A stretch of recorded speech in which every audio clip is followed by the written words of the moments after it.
আপনারা প্রত্যেকেই জানেন বাংলাদেশে ইন্টারনেট পরিষেবা কিছুদিন থেকেই বন্ধ ছিল।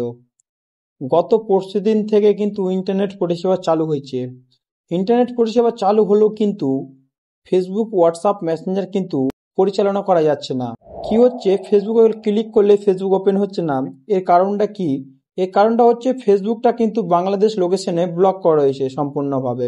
এর কারণে কিন্তু ফেসবুকটা ওপেন হচ্ছে না। তো বন্ধুরা, আজকের এই ভিডিওর মাধ্যমে আপনাকে দেখাবো কিভাবে আপনারা বাংলাদেশে থেকেও ফেসবুকটা ব্যবহার করতে পারবেন কোনো রকম ভিপিএন ছাড়াই। হ্যাঁ বন্ধুরা, কোনো রকম ভিপিএন ছাড়াই কিন্তু আপনারা বাংলাদেশে থেকেও ফেসবুকটা ব্যবহার করতে পারবেন। আপনাকে অনুরোধ করবো এই ভিডিওটা আপনারা সম্পূর্ণ দেখবেন, তাহলে এই বিষয়টা আপনারা ভালোভাবে বুঝে নিতে পারবেন। তো চলুন দেরি না করে আজকের এই ভিডিওটা শুরু করি। আপনারা একটি অ্যাপ্লিকেশন ইনস্টল করতে হবে। সেই অ্যাপ্লিকেশনটার নাম হচ্ছে ওপেরা মিনি। আপনারা প্লে স্টোরে যাবেন, প্লে স্টোরে যাওয়ার পর এখানে সার্চ করবেন Opera mini. Opera mini search করার পর আপনারা দেখতে পারবেন এই অ্যাপ্লিকেশনটা এখান থেকে আপনারা ইনস্টল করে নেবেন। ইনস্টল করার পর আপনি এখান থেকে ওপেন করবেন। ওপেন করার পর কিন্তু আপনাদের পারমিশন চাইবে, আপনার পারমিশন দিয়ে দিবেন। তারপর কিন্তু আপনারা এখানে কি করবেন, এখানে দেখতে পাচ্ছেন উপরে একটা অপশন রয়েছে, ফেসবুকের লোগো রয়েছে, সেখানে আপনারা ক্লিক করবেন। ক্লিক করলে কিন্তু আপনারা ডাইরেক্টলি ফেসবুকের যে লগ ইন পেজ সেখানে কিন্তু চলে যাবেন। কিংবা আপনারা এখানে সার্চ করে নিতে পারেন facebook.com। আমি এখান থেকে ক্লিক করলাম।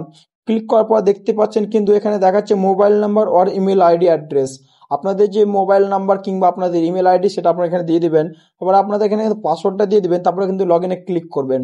লগ ইনে ক্লিক করার পরে কিন্তু আপনারা এখানে দেখতে পারবেন আপনাদের ফেসবুকটা সম্পূর্ণভাবে চলছে এবং আপনাদের কোনো রকম ভিপিএন লাগবে না। একদম আপনাদের উইদাউট ভিপিএনে কিন্তু এখানে আপনারা ফেসবুকটা ব্যবহার করতে পারবেন। তো এই ছিল আজকের এই ভিডিও। যদি এই ভিডিওটা ভালো লেগে থাকে তো অবশ্যই একটি লাইক করুন। আর আমাদের এই চ্যানেলে যদি নতুন হয়ে থাকে তো চ্যানেলটা সাবস্ক্রাইব করে পাশের বেল আইকনটাকে অবশ্যই ক্লিক করে রাখুন। তো আজকের জন্য এইটুকু, আবারও দেখা হচ্ছে একটা নতুন ভিডিওতে।